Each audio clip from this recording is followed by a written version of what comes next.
പൂക്കുന്ന വയലുകളാലും പാട്ടുപാടുന്ന പക്ഷികളാലും ചുറ്റപ്പെട്ട ഒരു മനോഹരമായ ഗ്രാമത്തിൽ അർജുൻ എന്നൊരു ആൺകുട്ടി ഉണ്ടായിരുന്നു. പഠിക്കാനും ഓരോന്ന് കണ്ടെത്താനും എപ്പോഴും ഉത്സുകനായ മിടുക്കനും ജിജ്ഞാസയുമുള്ള കുട്ടിയായിരുന്നു അർജുൻ. എന്നിരുന്നാലും അവനൊരു പോരായ്മ ഉണ്ടായിരുന്നു. അവൻ അത്രമാത്രം അക്ഷമനായിരുന്നു. എല്ലാം അപ്പപ്പോൾ സംഭവിക്കണമെന്ന് അവൻ എപ്പോഴും ആഗ്രഹിച്ചു. കാര്യങ്ങൾ തൻ്റെ വഴിക്ക് പോകുന്നില്ലെങ്കിൽ പെട്ടെന്ന് നിരാശനാകും. അവൻ്റെ അക്ഷമ ഗ്രാമത്തിൽ കുപ്രസിദ്ധമായിരുന്നു. അവൻ തൻ്റെ ജോലികളിൽ തിരക്കുകൂട്ടും, പലപ്പോഴും തെറ്റുകൾ വരുത്തും. കളികളിൽ തൻ്റെ ഊഴത്തിനായി ഒരിക്കലും കാത്തിരിക്കില്ല. മറ്റു കുട്ടികൾ അവനോടൊപ്പം കളിക്കുന്നത് ഒഴിവാക്കും.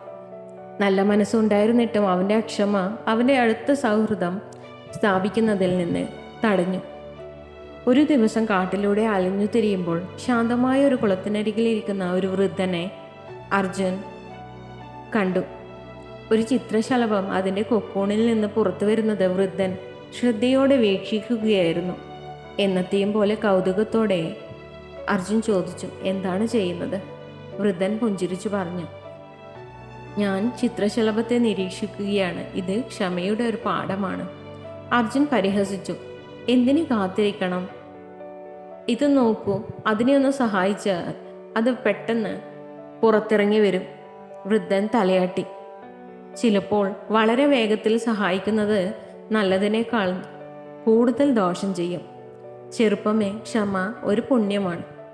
അർജുന് മനസ്സിലായില്ലെങ്കിലും വിനയത്തോടെ തലയാട്ടി തൻ്റെ വഴി തുടർന്നു.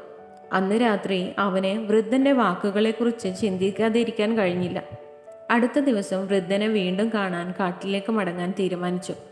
കുളത്തിൻ്റെ അടുത്തെത്തിയപ്പോൾ ഒരു ചെറിയ പൂന്തോട്ടം പരിപാലിക്കുന്ന വൃദ്ധനെ കണ്ടു. നീ എന്തിനാണ് വീണ്ടും ഇവിടെ വന്നത്? അറിയാവുന്ന പുഞ്ചിരിയോടെ വൃദ്ധൻ ചോദിച്ചു. എനിക്ക് ക്ഷമയെക്കുറിച്ച് പഠിക്കണം. അർജുൻ സമ്മതിച്ചു.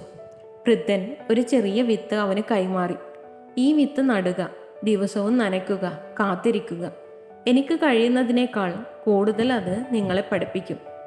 അർജുൻ വിത്ത് വീട്ടിലേക്ക് കൊണ്ടുപോയി വീട്ടുമുറ്റത്ത് നട്ടു. എല്ലാ ദിവസവും അവനത് നനച്ചു. അത് മുളയ്ക്കുന്നത് വരെ ആകാംക്ഷയോടെ കാത്തിരുന്നു. ദിവസങ്ങൾ ആഴ്ചകളായി. അർജുൻ്റെ അക്ഷമ വർദ്ധിച്ചു. വിത്ത് വളരുന്നുണ്ടോ എന്ന് നോക്കാൻ അവൻ വീണ്ടും വീണ്ടും പ്രലോഭനപ്പെട്ടു. പക്ഷേ അവന് വൃദ്ധൻ്റെ ഉപദേശം ഓർത്ത് അത് എതിർത്തു. ആഴ്ചകൾ കഴിഞ്ഞ് ഒരു ദിവസം രാവിലെ അർജുൻ ഉണർന്നത് മണ്ണിൽ നിന്ന് ഒരു ചെറിയ പച്ചമുളക് ഉയർന്നു വരുന്നത് കണ്ടതാണ്. അവൻ്റെ ഹൃദയം സന്തോഷത്താലും നേട്ടത്തിൻ്റെ ബോധത്താലും വീർപ്പുമുട്ടി. തൻ്റെ ക്ഷമ ഫലം കണ്ടെന്ന് അവന് മനസ്സിലായി. അവൻ ചെടിയെ പരിപാലിക്കുന്നത് തുടർന്നു. അത് മനോഹരമായ ഒരു ചെടിയായി വളരുന്നത്, അത് പൂവിടുന്നത് അവൻ കണ്ടു. പൂ വിരിഞ്ഞപ്പോൾ അർജുൻ്റെ ധാരണയും കൂടി. പുതുതായി കണ്ടെത്തിയ ക്ഷമ തൻ്റെ ജീവിതത്തിൻ്റെ മറ്റു മേഖലകളിൽ ഉപയോഗിക്കാൻ തുടങ്ങി. ജോലികൾ ശരിയായി ചെയ്തുവെന്ന് ഉറപ്പാക്കിക്കൊണ്ട് അവൻ സമയമെടുത്ത് ചെയ്തു. കളികൾക്കിടയിൽ അവൻ തൻ്റെ ഊഴം കാത്തു നിന്നു. പതുക്കെ മറ്റു കുട്ടികൾ അവനെ വീണ്ടും ഉൾപ്പെടുത്താൻ തുടങ്ങി.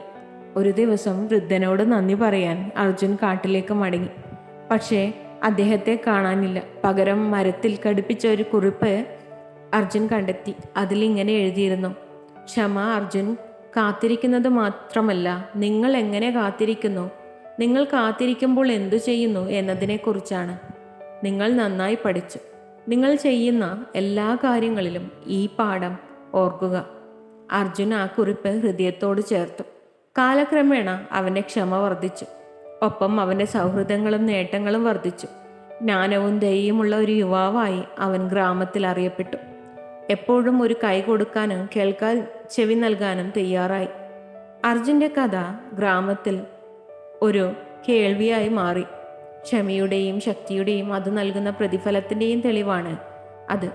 കാത്തിരിക്കുന്നവർക്കാണ് യഥാർത്ഥത്തിൽ നല്ല കാര്യങ്ങൾ ലഭിക്കുകയെന്നും ക്ഷമ വളർത്തിയെടുക്കേണ്ടത് ഒരു പുണ്യമാണെന്നും ഓർമ്മപ്പെടുത്തുന്നതായിരുന്നു അവൻ്റെ ജീവിതം. If you love to watch this video, you can like, share and subscribe.